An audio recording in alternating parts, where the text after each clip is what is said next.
Salam sehat penuh rahmat Tuhan sertamu. Jumpa lagi saudaraku dalam renungan harian GKI Kuitang. Dan dalam renungan kali ini saya akan memberikan judul Put Ourselves in Someone's Shoes, yang didasari dari Injil Lukas pasal 10 ayat 36 dan ayat 37. Siapakah di antara ketiga orang ini, menurut pendapatmu, adalah sesama manusia dari orang yang jatuh ke tangan penyamun itu? Jawab orang itu, orang yang telah menunjukkan belas kasihan kepadanya. Kata Yesus kepadanya, pergilah dan perbuatlah demikian. Saudaraku, pertama-tama saya harus menyampaikan turut berbelasungkawa atas gugurnya para kesatria bangsa, baik korban tenggelamnya kapal selam Nanggala 402 maupun korban keganasan KKB di Papua. Mereka adalah putra-putra terbaik bangsa yang gugur saat menunaikan tugas negara. Kiranya keluarga dihiburkan dan diberkati oleh Tuhan.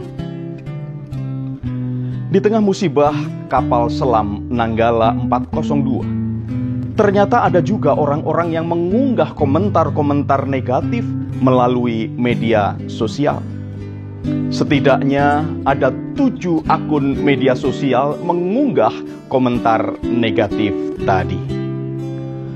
Mengutip kompas.com, Tika Bisono, seorang psikolog, menyebutkan bahwa pihak-pihak yang melakukan hal itu adalah orang-orang yang tidak memiliki empati dan simpati.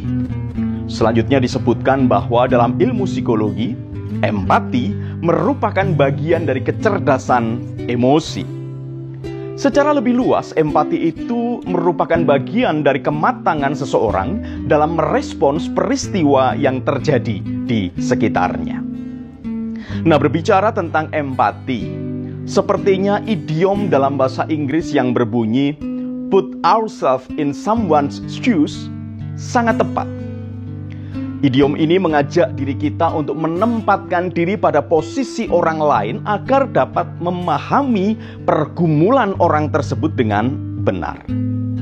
Agar dapat berempati, kita memang harus menempatkan diri pada posisi orang lain dan merasakan apa yang orang lain itu rasakan.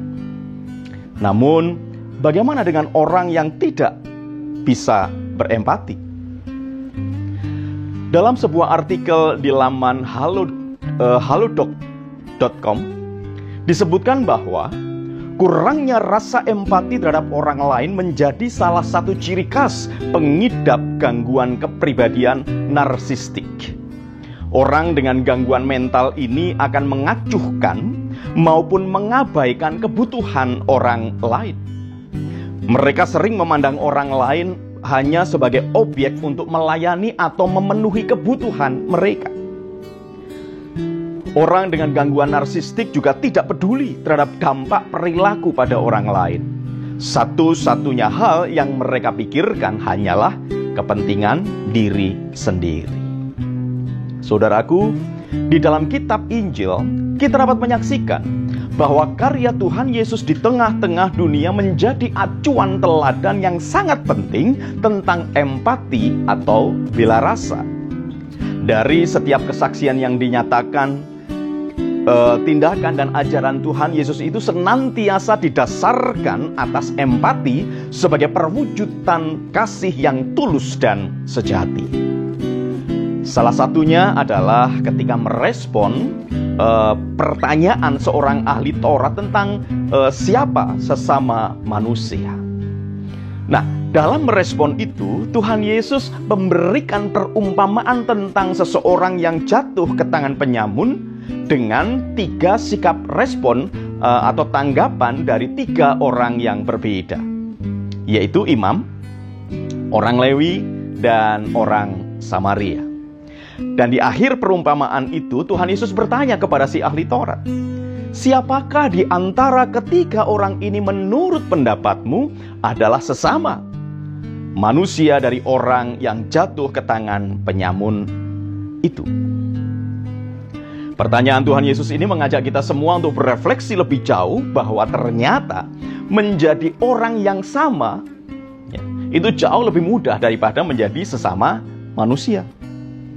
Tuhan Yesus mengajak kita untuk mengasihi sesama manusia, bukan hanya manusia yang sama dengan kita.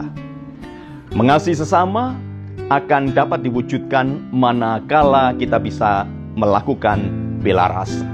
Untuk itu, kita memang mesti belajar untuk put ourselves in someone's shoes. Saya yakin, jika kita membuka hati dan pikiran kita terhadap penyertaan Roh Kudus, maka kita akan mampu berbela rasa atau berempati. Sehingga di tengah-tengah pandemi yang belum berakhir dan juga berbagai musibah yang terjadi, kita tetap dapat bergandeng tangan untuk saling menyokong. Bukannya malah menyatakan ujaran yang menyakitkan hati, mencibir atau nyinyir terhadap pihak-pihak lain pada umumnya dan juga pihak yang menderita secara khusus. Mari kita terus belajar untuk menjadi sesama bagi mereka yang menderita. Let us put ourselves in someone's shoes. Selamat berjuang, Tuhan Yesus memberkati. Salam guru dan keluarga.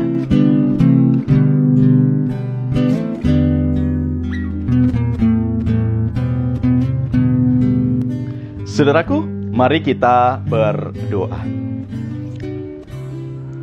Terima kasih ya Tuhan Yesus, kami bersyukur sebab Engkau mengingatkan kembali kami agar kami dapat menjadi sesama bagi orang-orang lain di sekitar kami, khususnya mereka yang menderita. Kami rindu untuk menyatakan kasih-Mu melalui pikiran, tutur kata, dan sikap kehidupan kami hari lepas hari. Diberkatilah orang yang senantiasa dipimpin oleh Roh Kudus di dalam hidupnya. Terima kasih Tuhan Yesus. Amin.